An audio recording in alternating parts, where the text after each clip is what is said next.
Welcome, everyone. Welcome to the second annual What Can You Do with an English Degree, a career panel.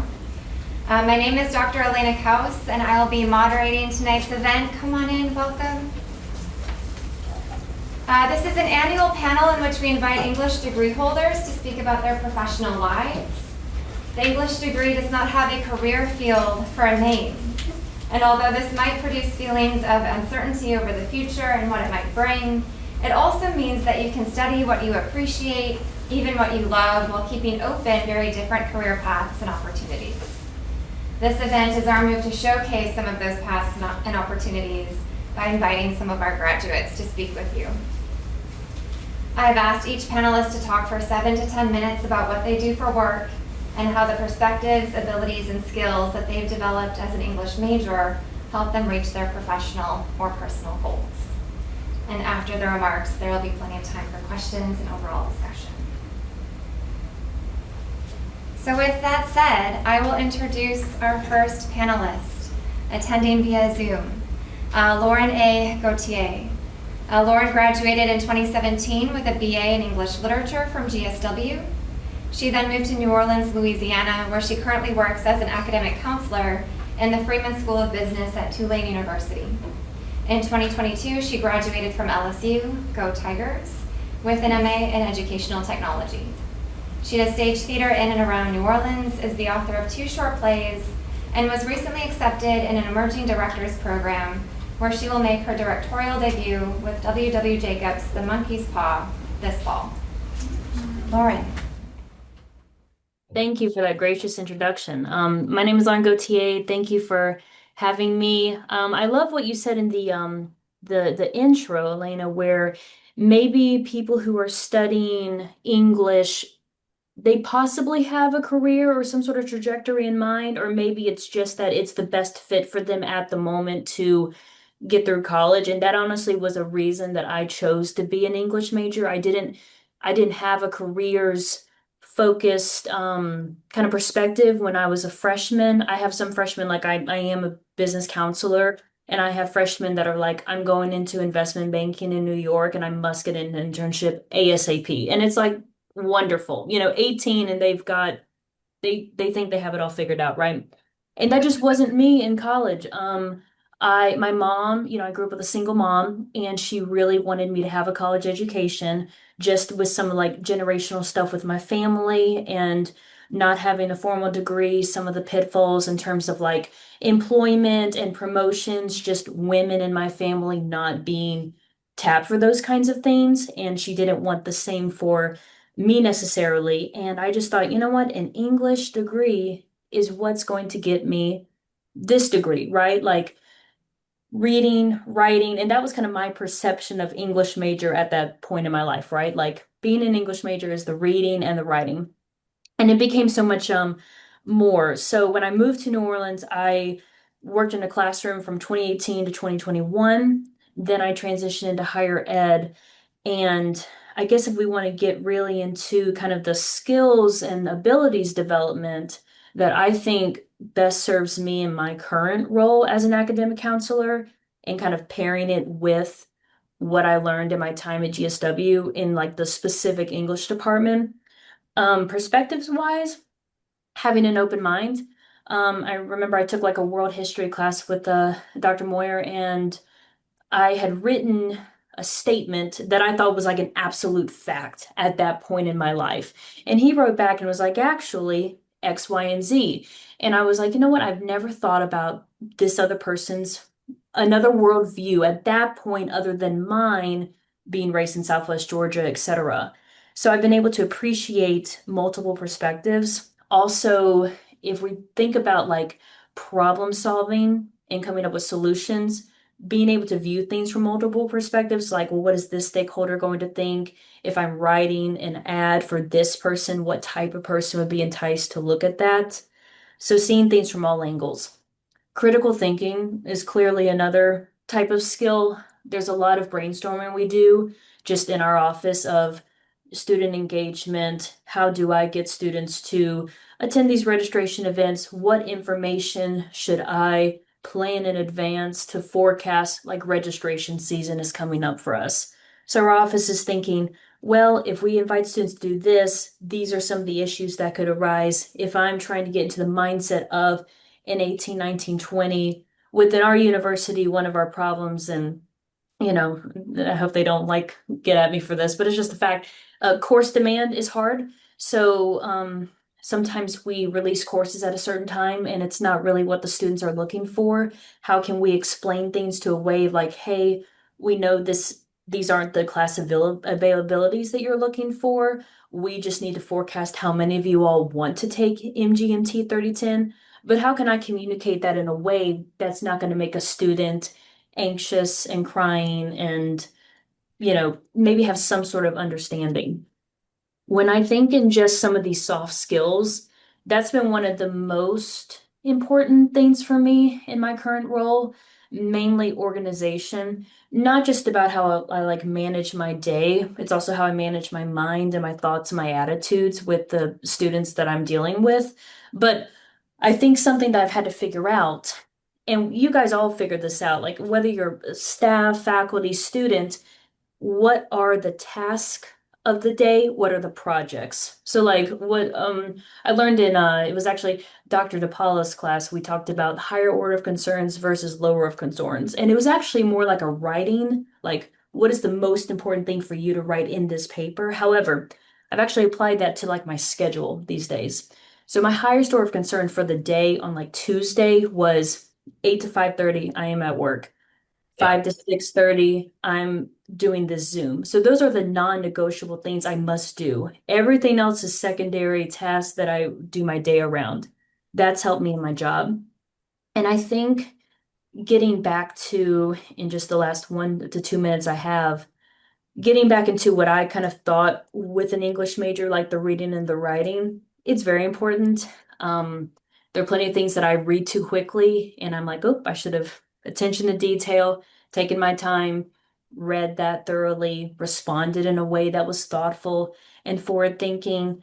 But I just want to say this, and not to like do a hot button topic, but your voice matters, not just like you saying what you want and writing what you want and feel like you need to. But I think in the age of AI, there is a uniqueness and a warmth that your personality cannot be replicated with AI. I was doing some voiceover course lessons and I thought, gosh, it's going to be obsolete because I did a play recently where they utilized a voiceover just with AI. Like they didn't hire a voiceover actor, they just used a computer program.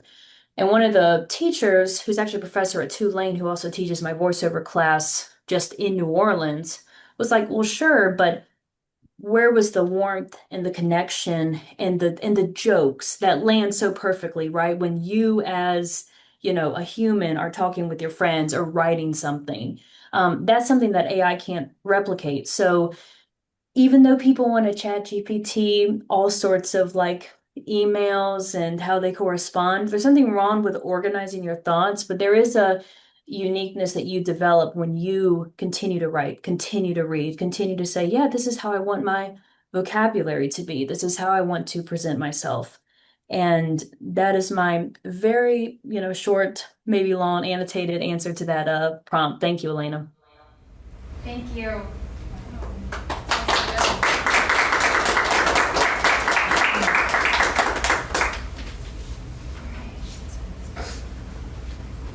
Thank you so much. That was great.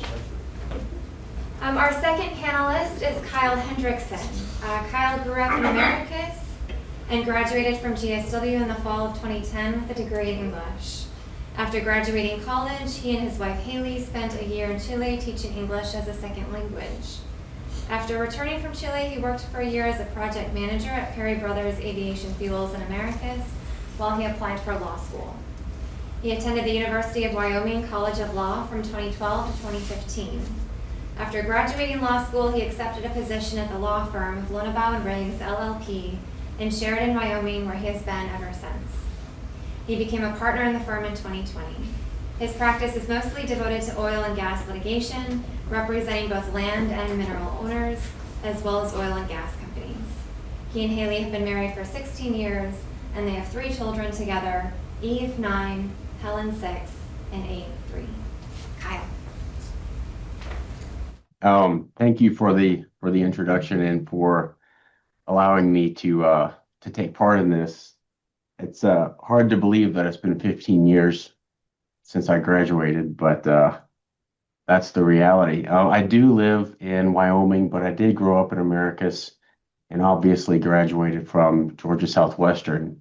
I went to law school in Wyoming as well, and when my wife and I decided to move out here to go to law school, we figured if we liked it, we could stay.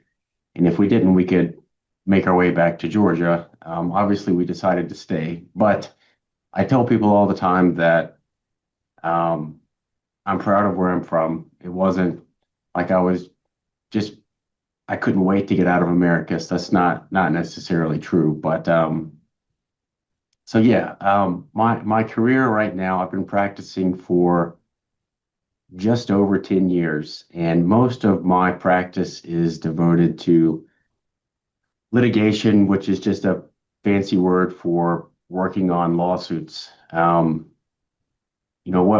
I feel like most people think of when they think of a lawsuit is they picture being in trial, but that's really the tip of the iceberg as far as the bulk of the work is concerned. From the time a lawsuit gets started to the time it ends or goes to trial, most of the time it's over a year. So all leading up to that is what I'm referring to as litigation. And most of the lawsuits that I'm involved in concern breaches of contract.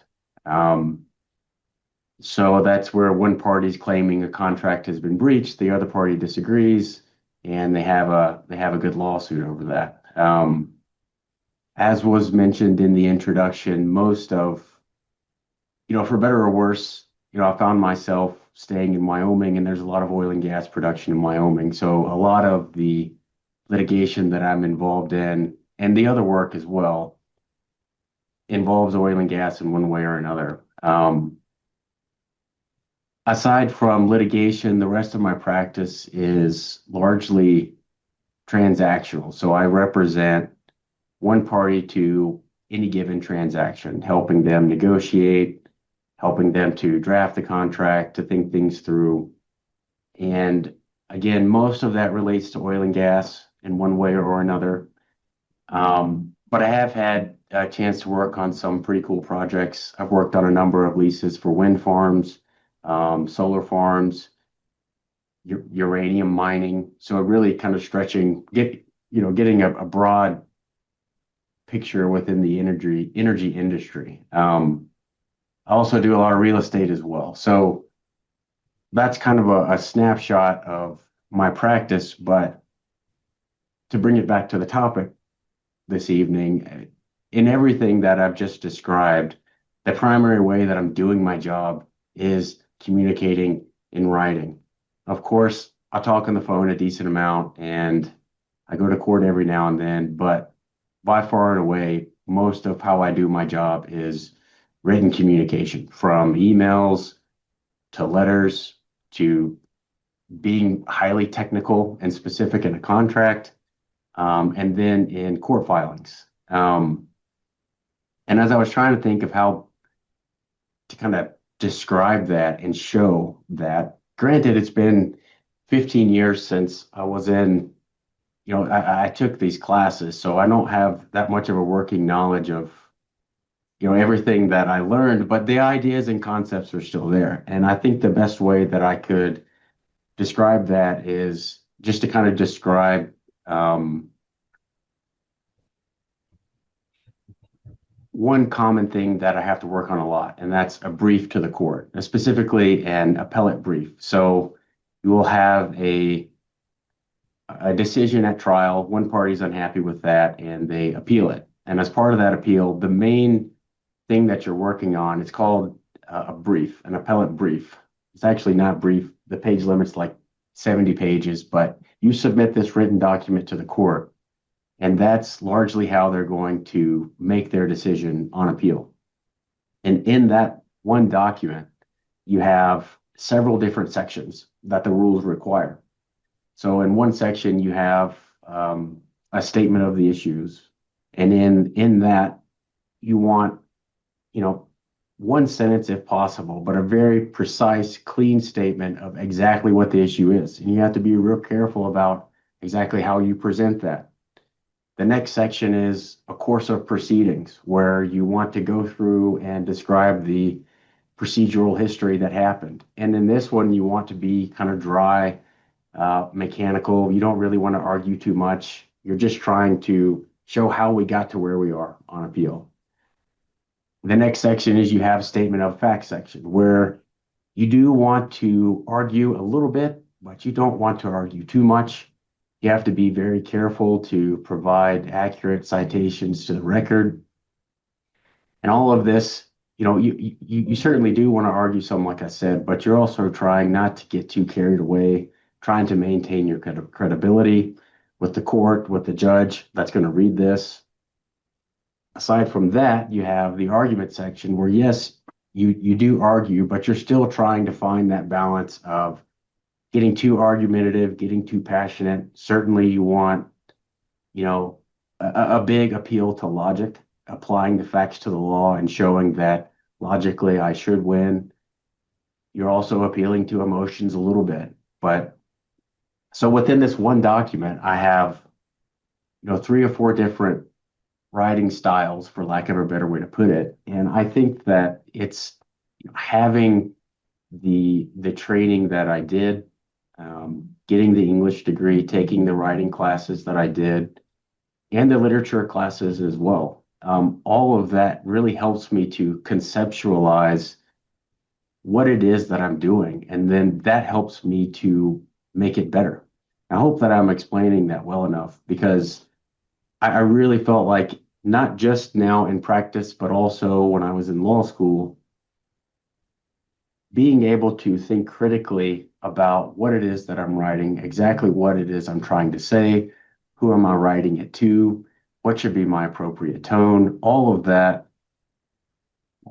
training came when I was getting my English degree. And I still use that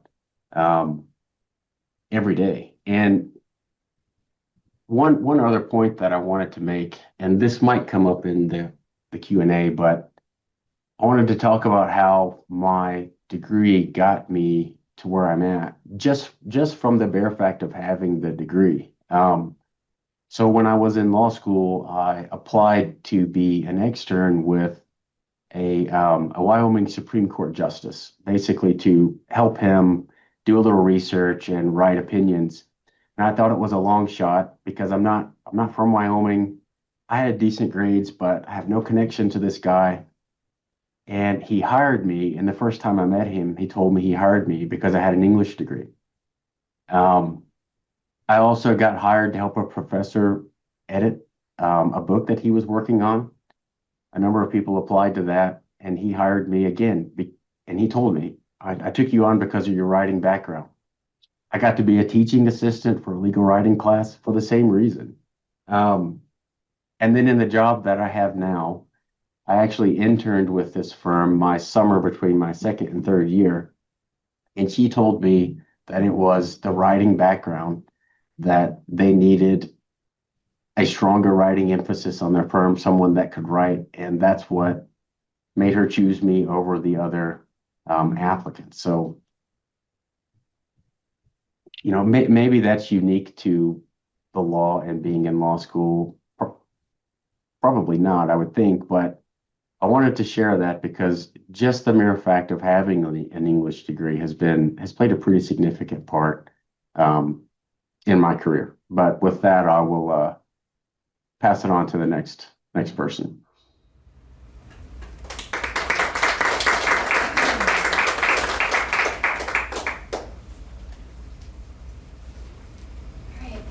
Much. All right, so our next panelist, Nicole Walker, is the assistant principal at Furlough Charter School in Americus, Georgia, where she is dedicated to fostering a supportive and academically rigorous environment for K-12 scholars. She graduated from Georgia Southwestern State University with a Bachelor of Arts in English Literature and a minor in art, later earning her master's degree in educational leadership. Beginning in the summer of 2026, she will pursue both her specialist and doctorate degrees. Drawing on her strong foundation in communication, analysis, and critical thinking, Nicole informs her leadership with clarity and creativity. These skills allow her to guide instructional practices, support staff development, and approach problem solving with a balanced perspective. Her dedication to teaching and leadership has been recognized with honors such as being named Teacher of the Year in 2021 and having the yearbook dedicated to her in 2024 by the last class she sponsored before stepping into administration. In her current role, Nicole oversees school operations, instructional initiatives, compliance, and student-centered programming. She is passionate about cultivating a school culture where both scholars and teachers thrive. Known for her approachability and collaborative style, she actively partners with families, faculty, and community organizations to elevate student learning and engagement. Nicole believes compassion and empathy are essential to effective leadership and credits her lifelong connection to the written word for broadening her perspective and deepening her ability to connect with others. Nicole. Hey. So I wanted to start by talking about the path that got me to my English degree. I was not a traditional college student. I did start college right after high school, but I started as an art major here at GSW, and I love the art department still to this day. I have connections over there, and I love to talk and catch up with some of those professors. But I very quickly discovered that while I may have talent, I was not very angsty. And so I really struggled from like a content perspective. So like I didn't have enough things wrong to really find my drive to create art. I really just liked beautiful things. And so I greatly enjoyed my time over there. I have tons of stuff from when I was over there. And then I later completed my minor in art. But I didn't know what I wanted to do. I just knew that I enjoyed art and that I enjoyed reading. In 5th grade, I got the most prestigious award that I've ever gotten in my life.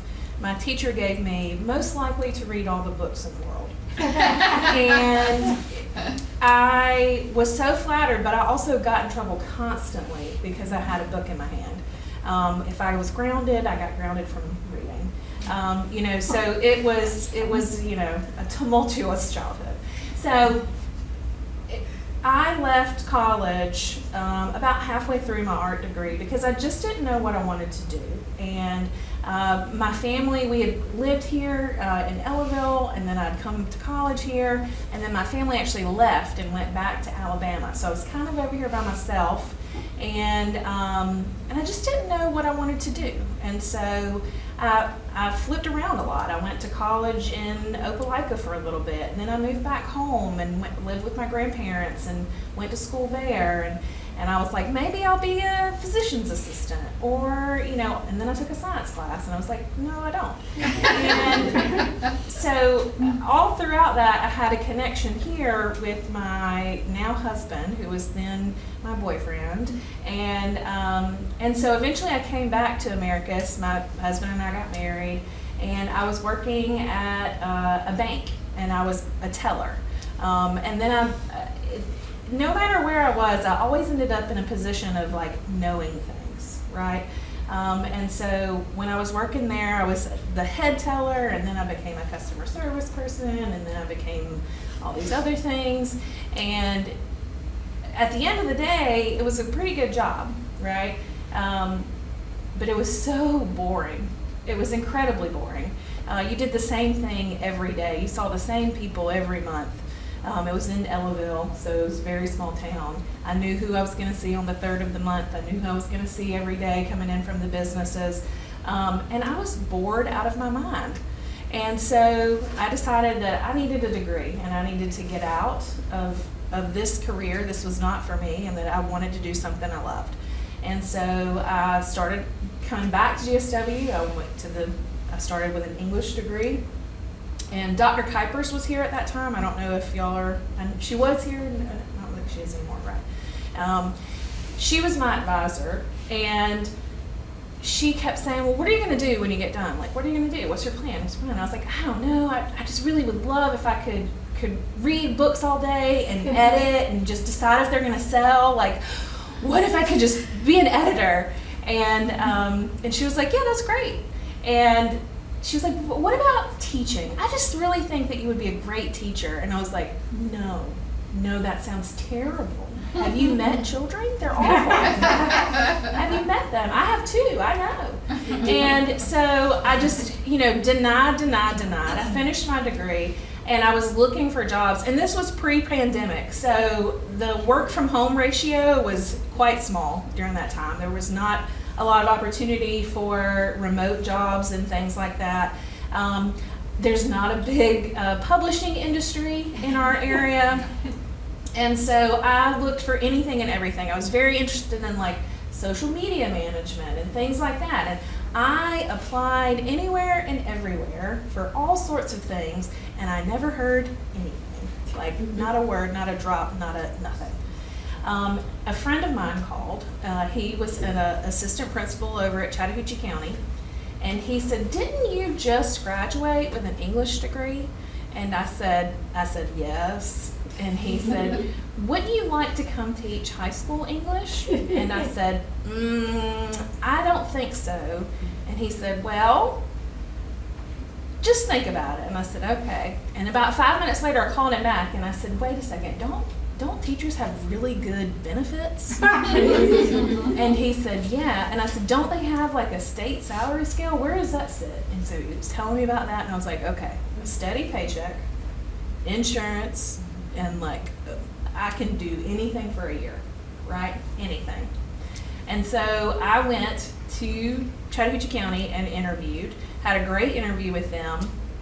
I got to talk about the thing I love most, right? I got to talk about books and how I connected to them and how I could envision connecting to students in the classroom. No experience whatsoever, right? Nothing. I just had to make it all up.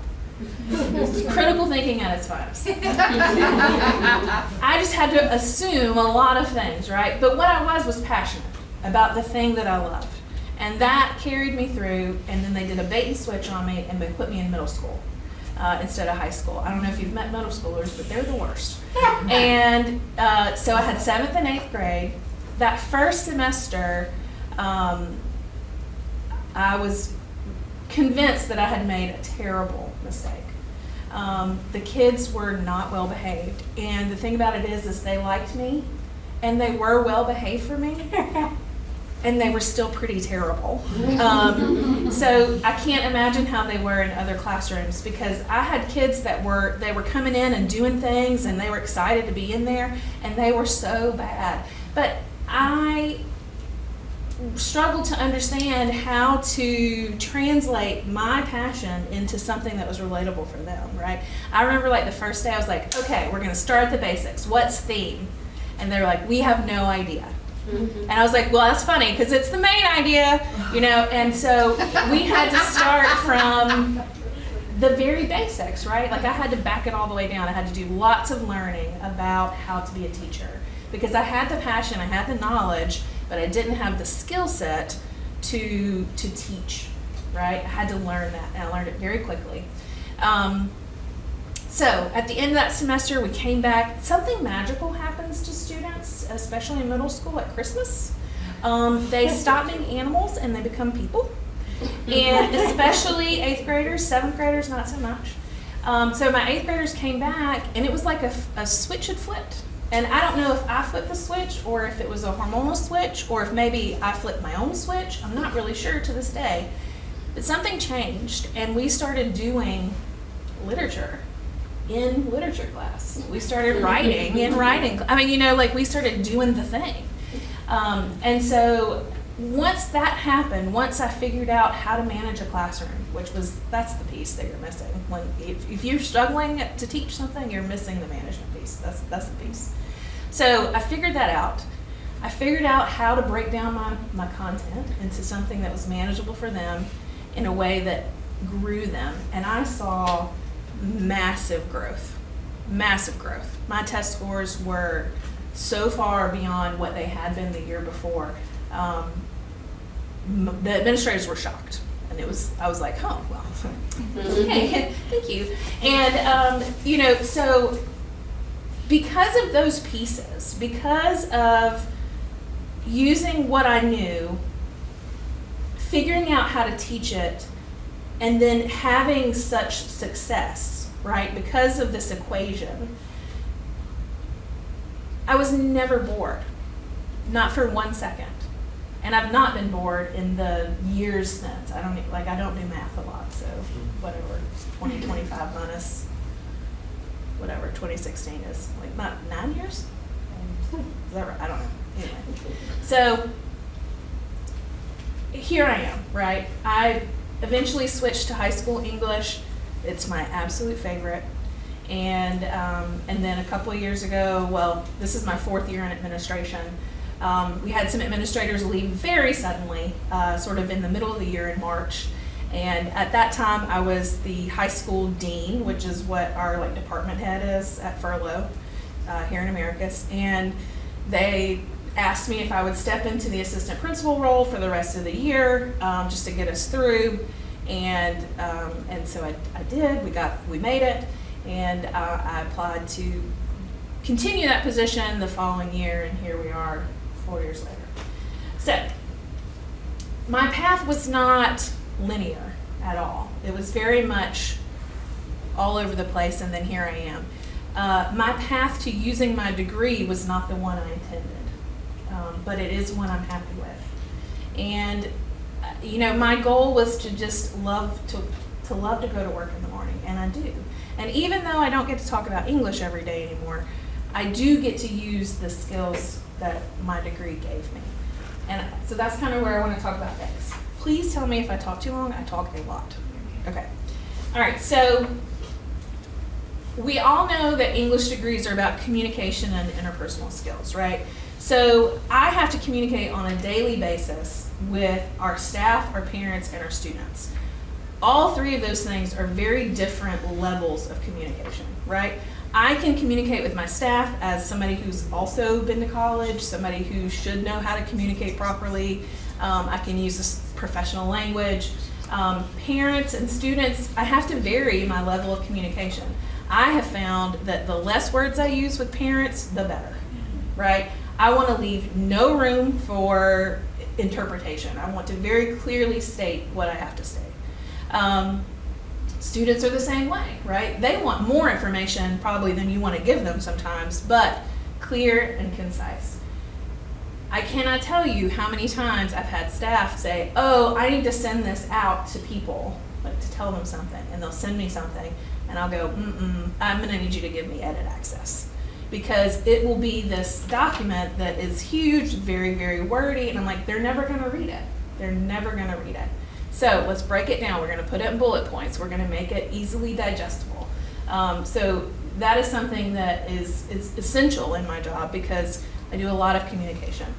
I have to also edit and maintain our handbooks. So our faculty handbook, our student handbook, our code of conduct that we use to dress code people and the consequences for these things. And all of that has to be super clear. It has to be edited in such a way that it makes sense, that it's concise, that it fits in the margins, right? I also have to, we just got through doing this, so this is something that I have to do a lot of. We have to analyze laws that apply to the school, and we have to make sure that our handbooks reflect that. I just recently analyzed a law that had to do with cell phones and things like that. And there's one, somebody was telling me that we had to have this piece in our handbook, and I was like, we don't, because the law says we may, not that we have to. So, but I went and pulled up the law, not the summary, right? So we have to look at those things. Tone and word choice are also something that I think I'm hyper aware of because I'm an English major, because I've had to analyze text and look for those things. So that's definitely choices that I make on a daily basis. Like, how am I going to respond? Whether that's in, like a verbal format or like a written format. What is my tone? What choices am I making as far as words go? So, both of our other panel members talked about critical thinking. I would say the number one thing I brought away from my degree was critical thinking skills and problem solving. 99% of my job is problem solving. I don't use math a lot, but I do use equations because I have to find out X and Y and how they relate to Z, and so a lot of my job is being able to take all the things I know and synthesize them into a solution, right? So the ability to do my research and put it into something that makes sense, right? To take a premise and analyze things and put it all together is a key piece of my job. And it's not the ability to do that with literature, it's the ability to do it with anything. So I can take anything and turn it into a solution, right?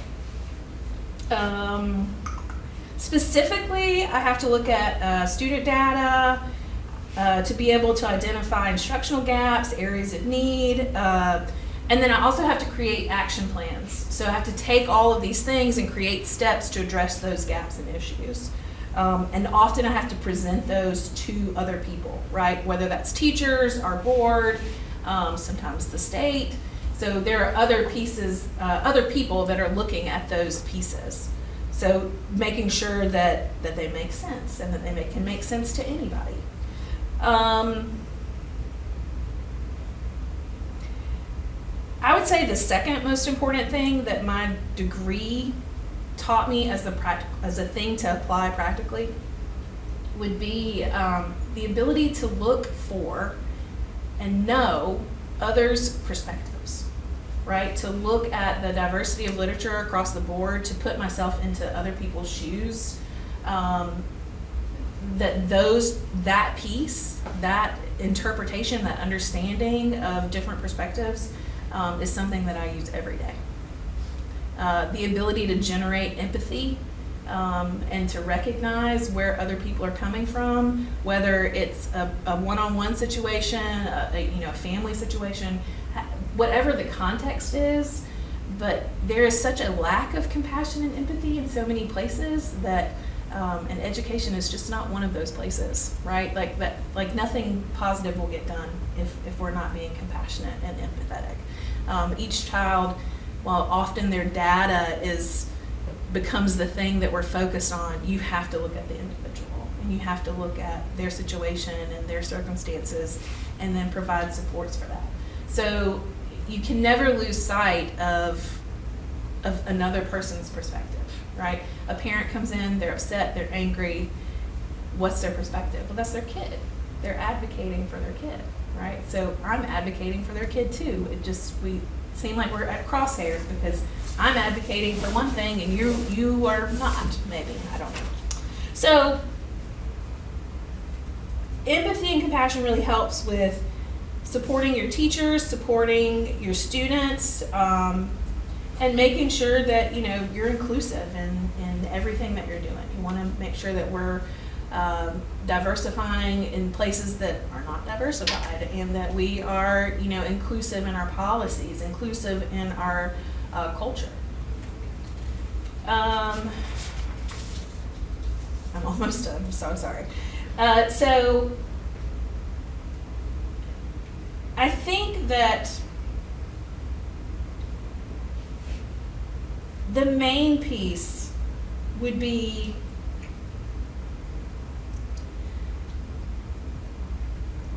the ability to take everything that my degree gave me, right, which was a wonderful window into the past as far as literature and sort of where it's going. The development of the English language was the worst class, by the way. Do y'all still have to take it? No? Got rid of that. I feel like that is, man, well, it was the worst. And it should have been a rite of passage forever. But I think that all of those things, right? The perseverance that you need to finish a degree, the things that you learn in the classes, and then how you apply them is the skill, right? The critical thinking and the problem solving. And then what you pick up along the way. You can always apply those things.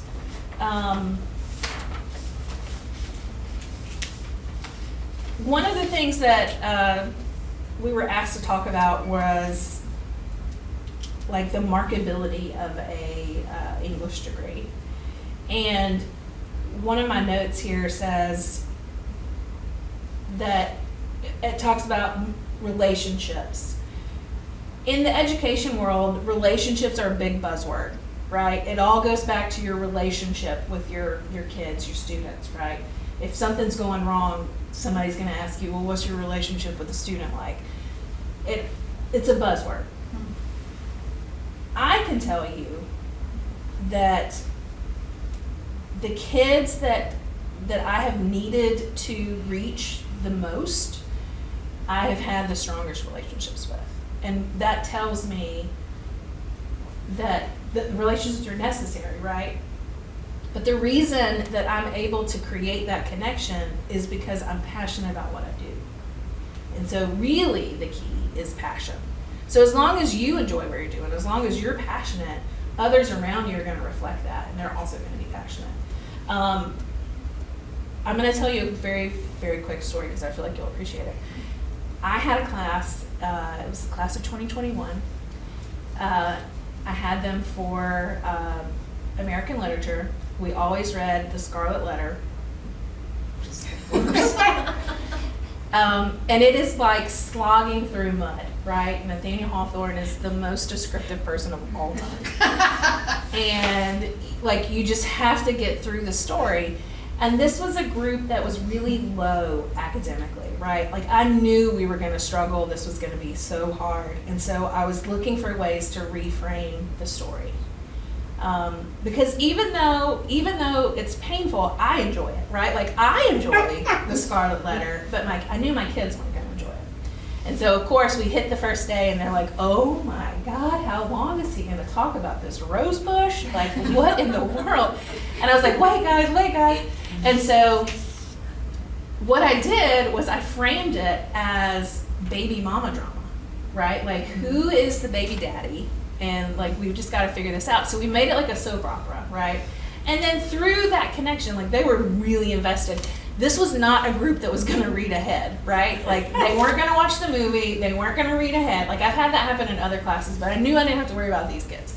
And they would come to class every day, so invested in finding evidence in the text about who the father of this girl was, right? Like who is her, I can't even remember her name right now, but thank you. And you know, who is Pearl's dad? And so we had this whole thing going that all semester over The Scarlet Letter and who was the baby daddy and like what are we doing, you know? It was my passion for the text, like built around a lesson that was relatable to them, right? And so then I have these kids who have never read a whole book in their whole life, fully invested in one of the hardest books to read all the way through, right? Like we did it, we made it. They did so good. And then we went on and read other things and that wasn't so good. But the Scarlet, I mean, like, it's that passion, it's that piece that is your most marketable trait, is what I'm trying to say. Skills for professional success. So my husband is also an English graduate from GSW. He's the branch manager at Southern Wholesale Glass out here. His job is not related to his degree at all, whatsoever. But we often compare notes because we get resumes from people. And so my number one skill for professional success is that if you're an English major, you should be able to communicate in full sentences with periods and punctuation. do your research about the company. I can't tell you how many interviews I've had that have gone so well because the people looked at our website before they came. They're like, oh, I see you're a charter school, and I know a charter school is this. And, oh, I see that you're K-12. Oh, I looked at your pictures. It seems like you're doing some really cool things. Oh, you're PBL. I looked up PBL. I don't really know a lot about it, but this is what I found out, and I think I could do something there, right? So you're an English major. You know how to do your research. You look it up before you go, right? And you make sure that you don't text speak in your resume. That'd be great. Okay. One of the questions that we always ask in interviews is, what was a mistake you made? How did you fix it? What did you do about it, right? And we have so many people that are so unwilling to say a mistake that they made. So, you know, as you're progressing through your degree and you're thinking about the things that you're going to do, think about how you can explain a mistake and how you fixed it, right? What did you do about it? It really reveals a lot about a person if they don't want to admit that they did something wrong. Whether it's big or small, it doesn't have to be a huge thing, but taking that accountability and then owning it and how you fixed it, right? How you made it right is, there's been a lot of people that we've interviewed and I've just been like, they didn't own their mistake. And that was a negative tally. You know, they had a great interview otherwise, but it's like, they just didn't, I don't know, you know. So that was another thing I wanted to bring. And then our critical thinking skills that we really focus on for English. It is not hard to identify the problem, but it is a little bit harder, and the next step is to identify a solution. So anytime you are tasked with some critical thinking issues where you're having to solve a problem, or an issue is occurring and you have to address it, or you're bringing it to your boss's attention or something like that, be solution oriented. Come with a solution in your pocket. Because nothing is worse than having an employee come up to you and complain. And then when you say, well, what about X, Y, and Z? And they're like, no, that won't work. Well, why won't it work? And then they say, I just don't like it. You know? So be solution oriented. I love when my employees come up to me and they're like, hey, I've got a problem, but I think this is how I can fix it. And it's a conversation that we've had over and over again, right? Because the thing is if you bring me a problem, because of the way I'm engineered, because of the way my brain works, I'm going to find a solution. I'm going to figure it out. So it's, do you want my solution or do you want your own solution? What do you want? You know? So be solution oriented. So those are my skills that you would maybe want to hone as you move forward with your degree. And I talked a whole lot, and I'm so sorry, and I'm done now.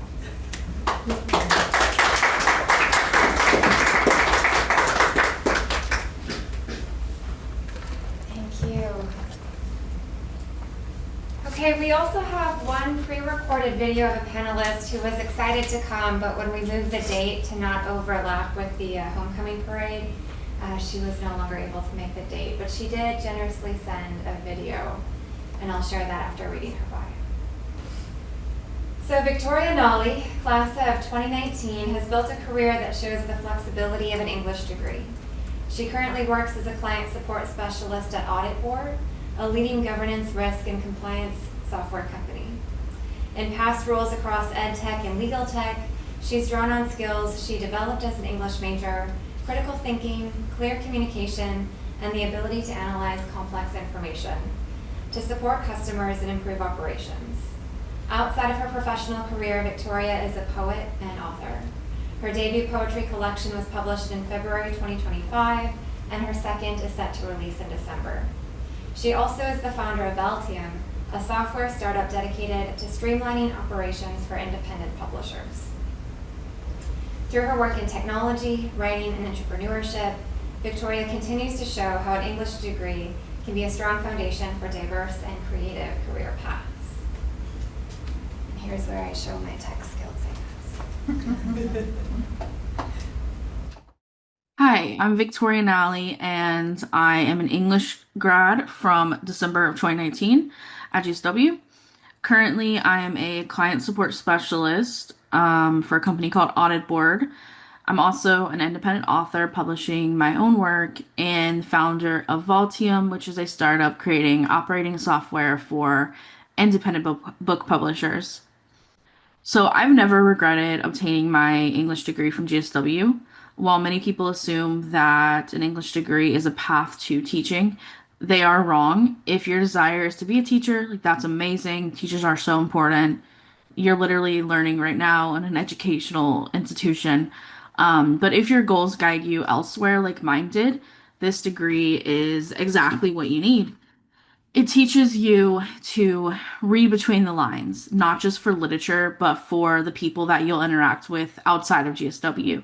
It hones your ability to be articulate and communicate well, which are essential interpersonal skills that are severely lacking in the general population. And let's not forget research, whether it's a job or in my personal life. I'm the go-to person who can research anything and find the answers that are needed. Your degree is setting you up to be the most diligent, most creative, most communicative employee. And in my opinion, an English degree is the most versatile degree that you can have. The truth is that unless you're entering a specialized field like medical or engineering, employers don't care about where you got your degree or even what your degree is. That was something that was kind of surprising to me after graduation, but it's the truth. They do care about how you use the skills that you've learned. And so that is what you really need to focus on. Right now, there are a few things that you can do to set yourself up for professional success. One, if you haven't already, create a LinkedIn. Networking is incredibly important. It unlocks opportunities that wouldn't exist otherwise. If you haven't utilized the GSW Career Services Center, choose a date, say like next Monday, Tuesday, tomorrow, whatever. Choose a date right now, any day, excuse me, and on that day, you need to go down there and use their resources. They can help with resumes, interviewing, career pathing, and so much more. I know this because when I was a student at GSW, I worked in the Career Services Center, and it was so underutilized. Like, it made me really sad. All of that leads me to my next action item for you, which is if you aren't working or have never had a job, like that's okay. But if you do have work experience or you're planning to, that can be pivotal for breaking into your career after graduation. I used my experience from on campus working in the career services and being a TA in the English Language Institute to get my first job working on resumes and portfolios 3 months after graduation. It was a remote role, full time, making $40,000 a year in the ed tech industry. So 3 months after graduation, like I was very happy to get a job. It was literally March 2020 when I started, which is like right when the world things happened. But after I was in that role, after some time, I applied for another role internally, which was more on the customer success manager side. I got hired and I was making 55,000 with a 10% bonus, all remote still.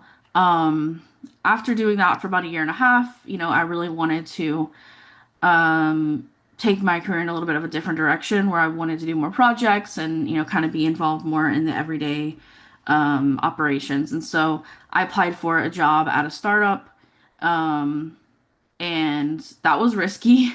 I don't recommend that you do that right out of college. Be sure to choose a stable job first to make sure you have savings.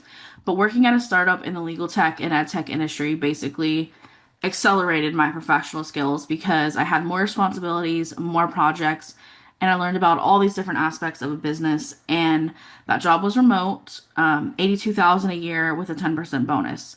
So the reason I share these salaries, because I don't see a reason not to be transparent, and I want you to understand that what you're learning is important for your future, and the opportunity out here, it's infinite.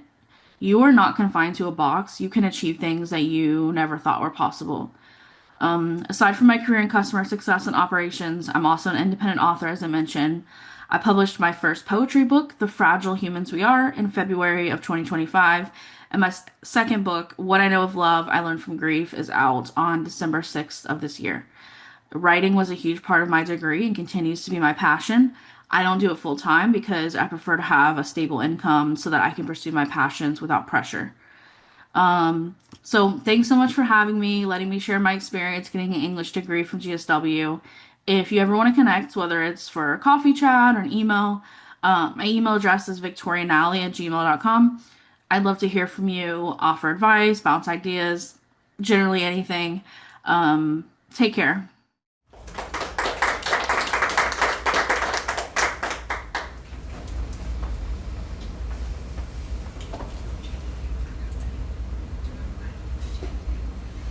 Okay, thank you everyone.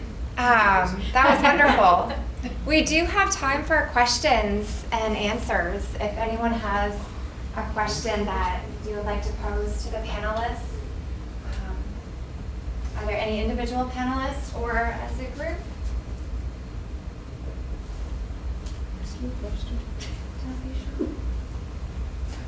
I feel inspired, Elena. Planning my next move. I was literally do all these things. Gotta get refilled up. No, I'm kidding. But I thought it was inspiring what she said and reaching out to the students. You guys, I hope y'all got her email. I mean, I would definitely be reaching out to her. She's on fire. Yeah, I got her company name. That was it. Yeah. I think it was her whole name at gmail.com. I think it was a simple email.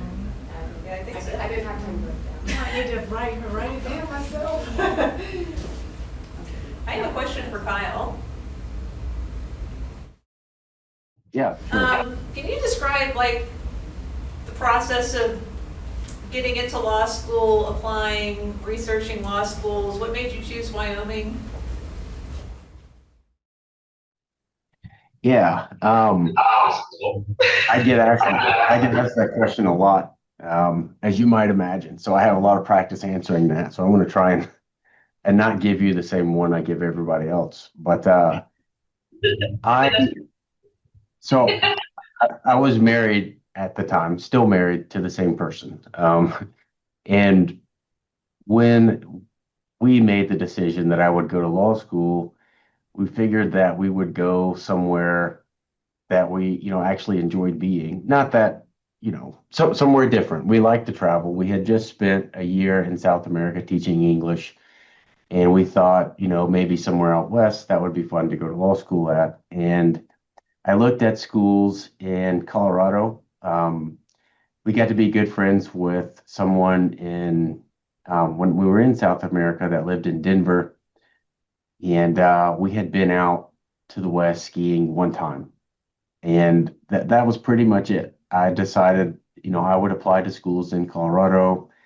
And then I saw, oh, well, Wyoming has a law school and it's only 2 hours north of Denver. I'll apply there as well. And then my wife is a teacher and she was applying for jobs, and she ended up getting a job in Laramie, Wyoming, which is where the law school is. And then that got me in-state tuition automatically the first year. And that was a huge deciding factor. The law school's small. I like small schools. One of the reasons why I like Georgia Southwestern. My first 2 years were at the University of Georgia, and I transferred mainly because I met the person that I wanted to marry, and fortunately she wanted to marry me too. And then that's what made me stay in Americus and transfer, and actually change my major from business management to English. But I won't go into that unless you want me to. But I like small schools, and I visited the schools in Colorado, and those were large, and the tuition was about 3 times the price of Wyoming. So then I thought, well, my wife has a job here. This is a small town, small school. I think this is for me. And we did it. And then I still thought that, well, I can get a job in Denver. In my first semester or my first summer in law school, I had a job at a firm in Denver. And then that's when we decided that living in a city, a big city, so to speak, was not for us. And honestly started thinking about coming back to Georgia And then one of my friends in school said, he's from the town that I'm in now, Sheridan, and he said, I think you'll like Sheridan. You should apply for jobs up there. And then I did. And I think I said when I did my opening that I interned here my second summer, and we've ended up falling in love with the place we're at, and that's how I got here. So maybe that's kind of boring, but it really was. We wanted to live somewhere out west, and if we liked it, we'd stay. And that's how I got to law school out here. Thank you. Yeah.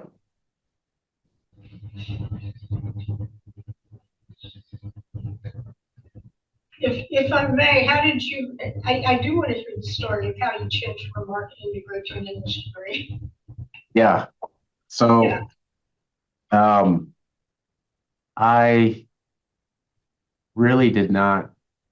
I came to the time that I had to make a decision between my sophomore and junior year, and I had put down, being on a management track without any thought. I was just going through the motions, taking my first 2 years of classes. And I was also 18 and 19 years old, so that played a lot into it. And it's tough being that young and having to make decisions that are going to affect you for the rest of your life. But I came at this juncture between my sophomore and junior year that I had to make a decision, and I actually took a semester off, and that's when I decided to transfer back and stay. And I was also, met my wife during that time, which played a big part in it. But I don't want to, talk bad about the business school, but personally for me, I wasn't sure what I wanted to do, but I was pretty sure it was probably not whatever type of job I would get with a business management degree. I always enjoyed my English classes, and I thought at the time, well, English sounds like that's something I want to do. Maybe I want to be a teacher, maybe I want to be a professor. And in the back of my mind, I thought about law school, and I really did not make that final decision until, soon after I graduated, like a month or two, my wife and I moved to South America, and I had decided, well, I'm going to do that.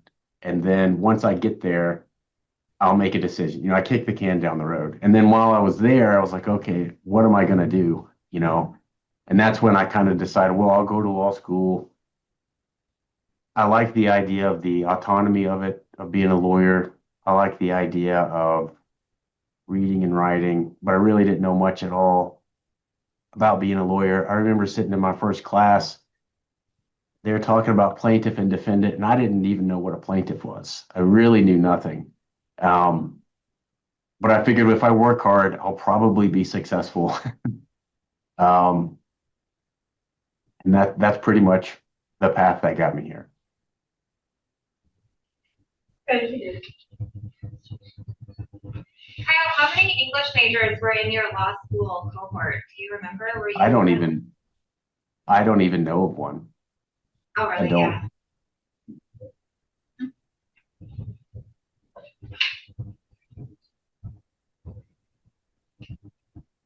I have a question for Lauren. Sure. Lauren, what drew you to the theater and how did you get involved in that? Our theater community is a little diffuse right now, so I'm curious as to what your path to the theater was. So my path in the theater was very random. Dr. Dave, who I know left, traitor. He no, he was wonderful. He was my capstone professor in 2017.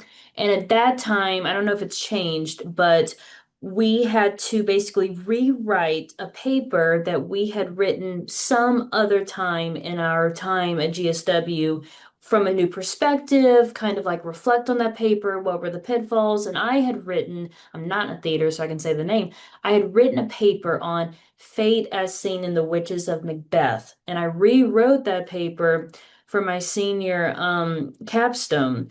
When after I moved to New Orleans, this was in 2020. I'll share this. I'm very much healed from this experience, but my husband was diagnosed with cancer in 2021.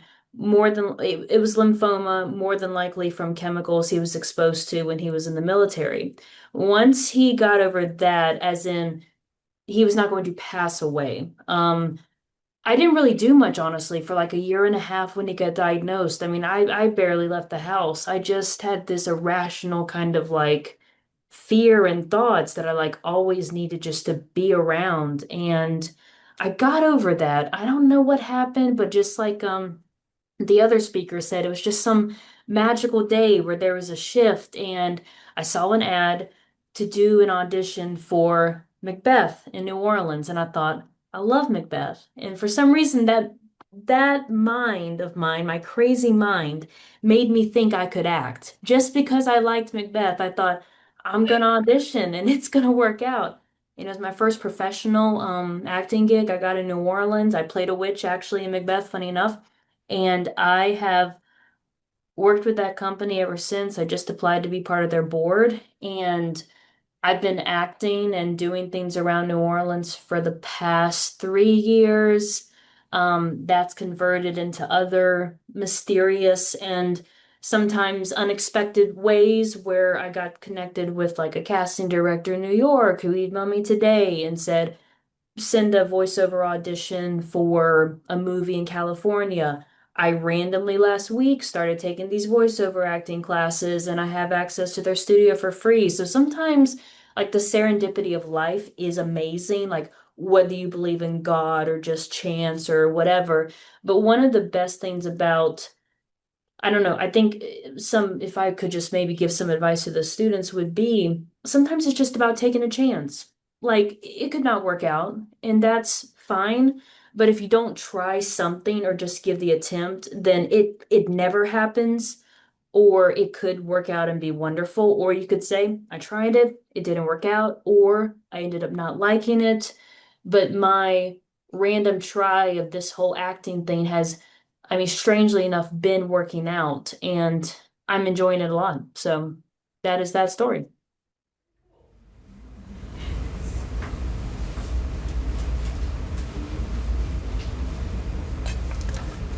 I have a question for Nicole. So, I'm assuming then that you did teacher certification after you graduated. Can you I speak a did. little bit about that? Yes, so once you start teaching, you get a provisional license. You can have that without having a teaching certificate, but you have 3 years to get that certificate. So you have a couple of routes you can take. You can pursue the TAP program, which is usually offered through a local RESA. Ours is in Ellaville, it's the Chatflint RESA.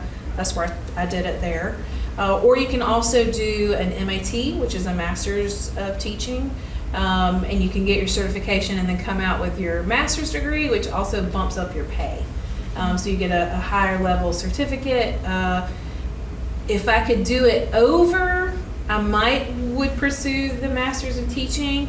I'm gonna be honest with you, I was a little disgruntled that my master's would not be in English, and so I didn't pursue it that way because I was like, I was like, this sounds made up. And so also the TAP program is shorter and cheaper.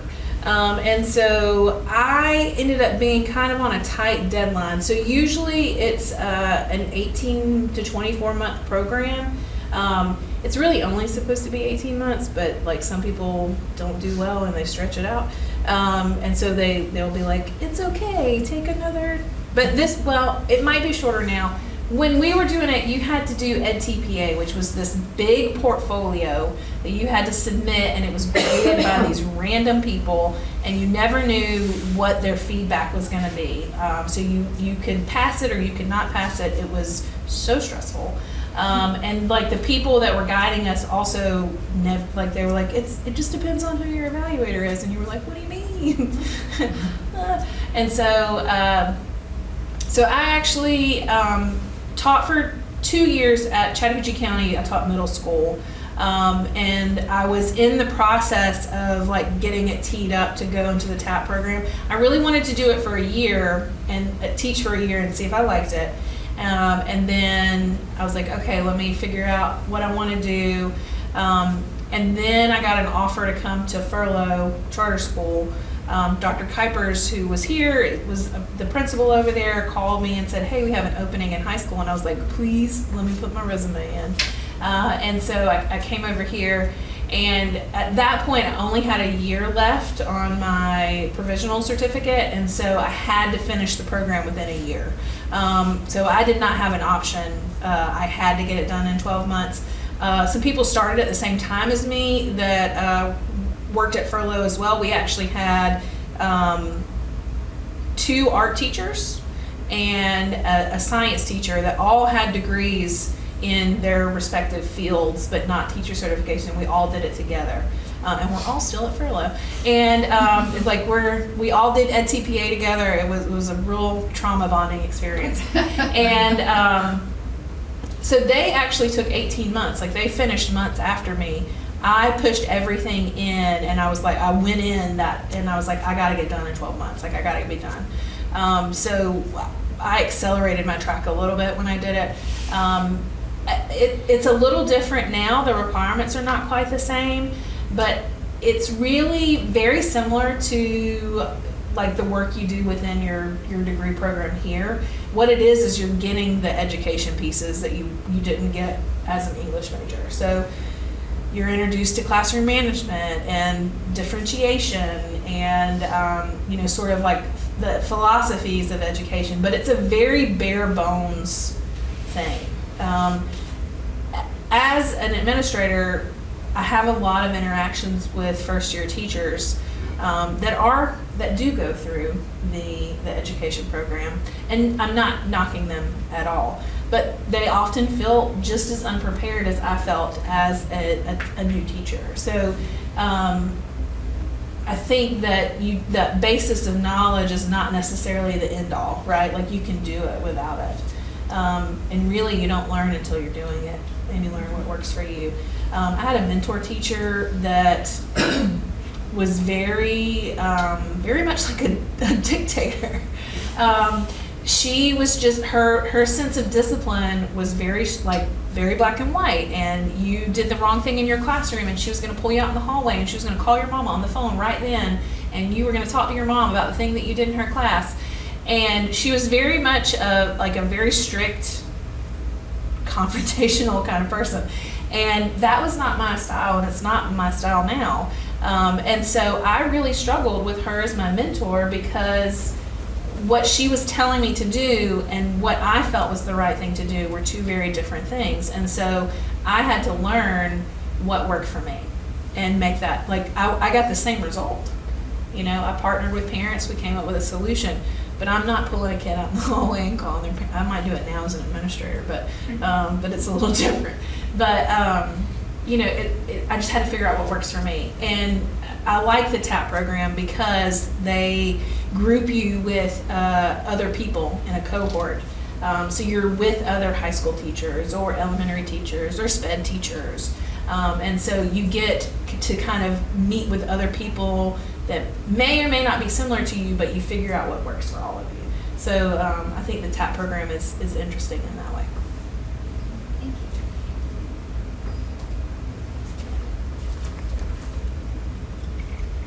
I had a question for you specifically. Mm-hmm. I wanted to know, especially because you had went into an English major without kind of knowing what you wanted to do specifically with it. Now, all of you 3 I can kind of like relate to in a sense, because 1, I changed my major from nursing actually to English, big jump.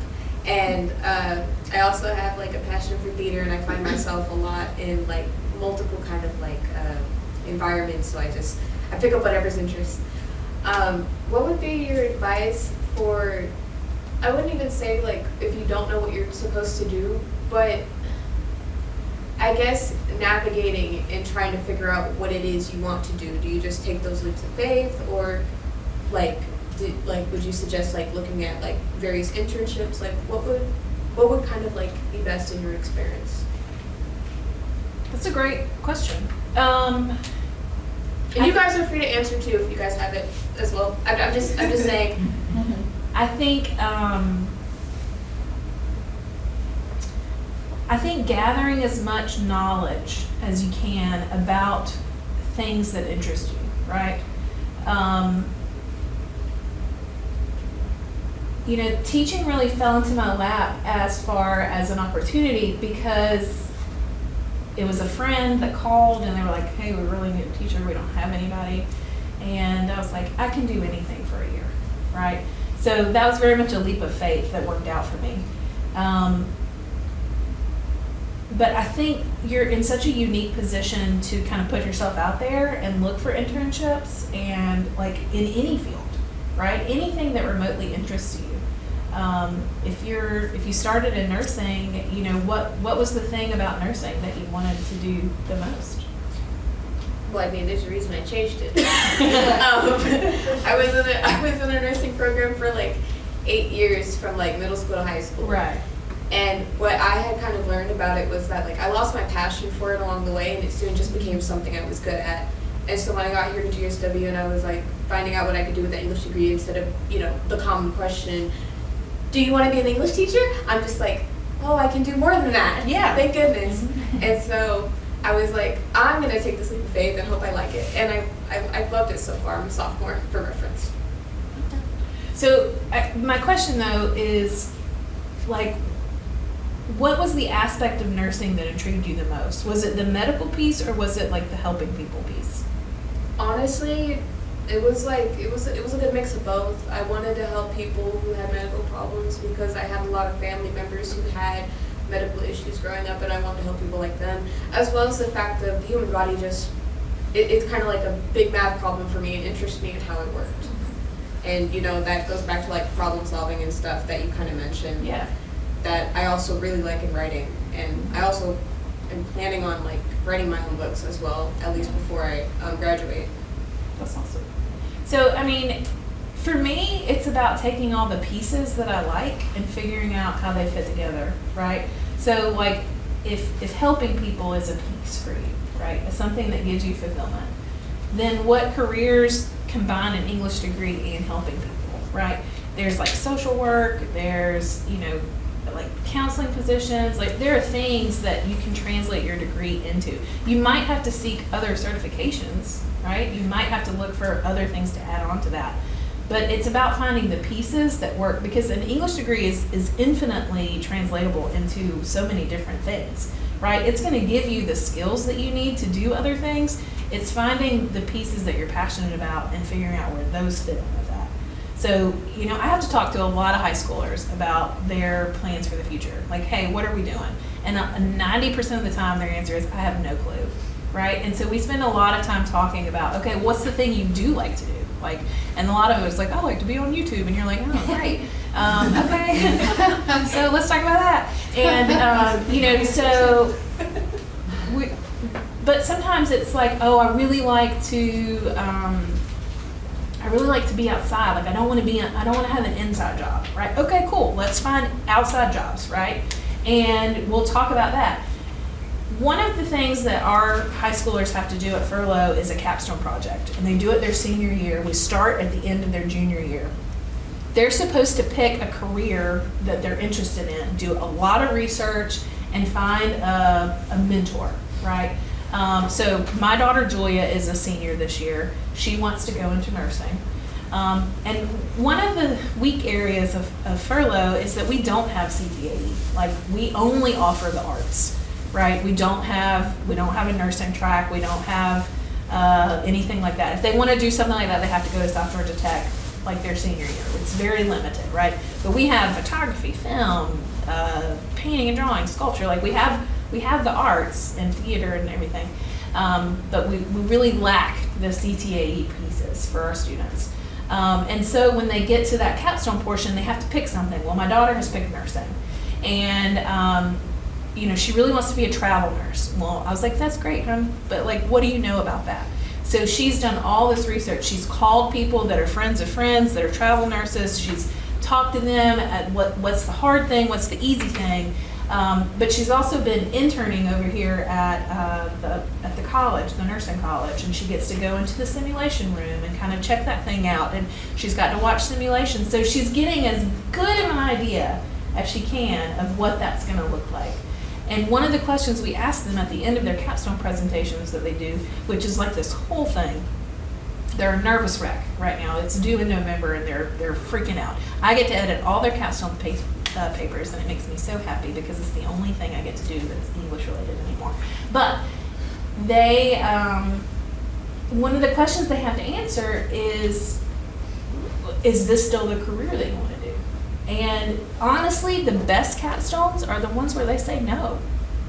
And they go, no, this sounds terrible. I don't want to do this. And then they've already answered that question before they start college, right? They already know that I'm not going to waste my time on this thing. I found something else, or I can move on to this other interest. And they already have the skills to like do the same thing to the next thing that they're interested in. So, I mean, finding that piece that you're passionate about, like the thing, right? The thing I wasn't prepared for is that moment that you have with a student or a person where they just get it, right? Like I get to explain to somebody the thing that I understand and I know and that I think is so cool, right? I get to explain to them, and then they finally get it. Like that's the moment with teaching for me that I was like, I can do this, and this is the moment I'm chasing the whole time, right? How do I get every kid to have this moment at some point in time? So you just have to find the thing that you're most passionate about, or you're most interested in being passionate about, and how does that translate into a career? Because your English degree is going to take you there. It's going to get you the skills that you need. You just have to figure out how to parlay it into the thing that you want to do. That's probably not helpful. It's very vague. Did you guys have anything about that?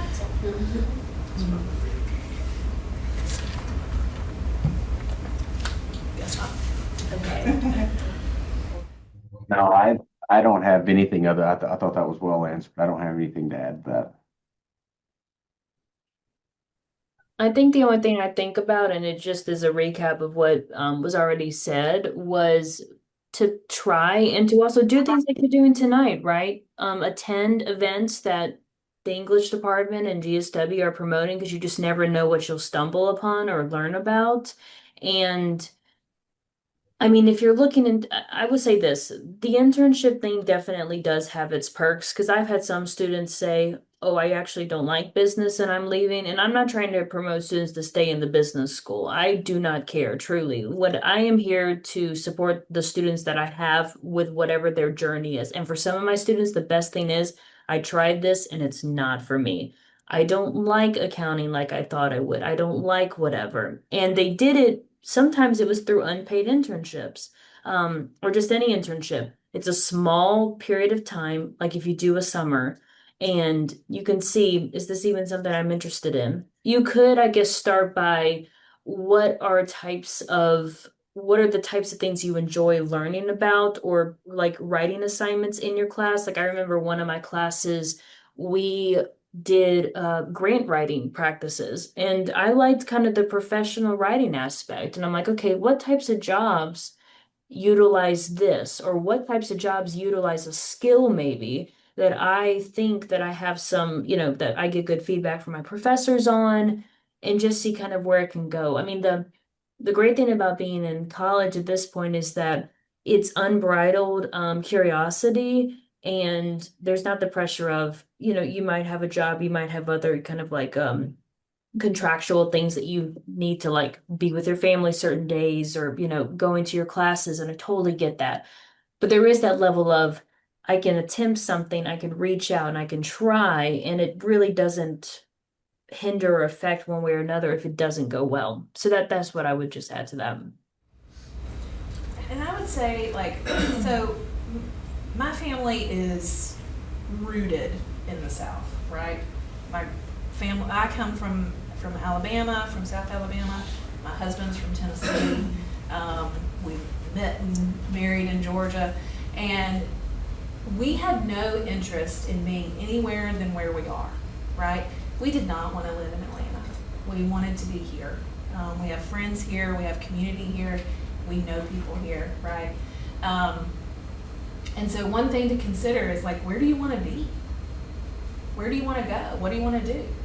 And, you know, so you gotta like explore the places because that affects the opportunities that you get, right? The only good thing that came out of COVID was the myriad of jobs that are now work from home. That was a non-existent thing. It was so rare, right? And now there's just so many more opportunities. So you might be able to take whatever you're doing with you, which is a great thing to have. But another resource is, and this is where my Southern roots come in. My grandma always told me, it's not what you know, it's who you know. And so it's about not exploiting, but exploiting the people you know, right? To figure like, oh, what do you do? Do you know anybody that does this? Well, can you call them for me and let me set up a meeting so I can go talk to them about that? Right? So like it's about exploiting the resources that you have to know and find out as much information as you can about a thing so that you can make an informed decision. And you know, one really great thing is that you can sometimes find people that have jobs that you have never heard of. You know, I really wish that as a younger person that I had known more about the jobs that were available, right? Because when I was growing up, it was like, oh, are you going to be a teacher? Are you going to be a nurse? Are you going to be a firefighter or a policeman? You know, all these different things. And like my dad is a chemical engineer, which is cool. I'm not doing the math, right? Like that's not for me. And that's really like the most unique career that I had ever heard of was like a chemical engineer. I was like, cool, what's that? And then he would explain it to me and I'd be like, that sounds terrible. And you know, so I'm just, it's a process of elimination, right? I worked a lot of jobs. I was a pharmacy tech. I've been a waitress. I've done retail. I worked at the bank forever. I've been a custodian at a place. I had my own baking business. You know, I've done all these things, and it's really just been a process of elimination. And here I am with a career that was unexpected, but feeds passions. And you know, one of those things is I just hate being bored, and I am never bored. Every day is different. You know, so there's just some other tidbits for you. Also, just another question. How do I contact you guys like after this? Like, is your guys' information going to be shared after, or? Sure, I'm willing to share mine. Yeah, if the panelists are up for it, I can send it to individuals. And if anybody ever wants to come and like hang out at a school and kind of see what the things are, like let me know. If you want to come see what a middle school or high school English class looks like, let me know. Might give you a little bit of PTSD. Same or So a bit of a silly question or a fun question for all the panelists. Because it's often, you know, kind of brought up in a question like, oh, so you're just going to be an English teacher, you know, when people, you know, learn that you're an English major. What's kind of like some like funny comebacks or just like funny like responses that you maybe think of or you do respond with when people ask you that? I'm curious.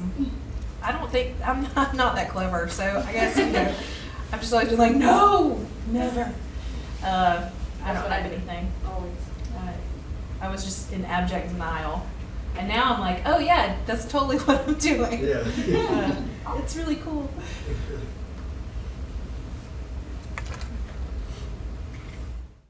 I'm sorry, I couldn't quite hear the question. I'm having a little bit of background noise. I'm sorry about that. Could you repeat it, please? Or just generally? Basically, what kind of just responses do you either think of or you do give when people just assume that you're like an English teacher just because you have an English degree? I haven't run into that, but I can see that happening. No, I've never had anyone assume that from me, but I can definitely see that that would happen. I think a lot of the comments like that could be like intergenerational, which is a thing. Some of my first gen students, they struggle with this. They're like, I have a student who's applying to Vanderbilt Law School, and she said, "Well, I told my dad I was applying, and so he told everybody I was going, and I told him that's not the same thing."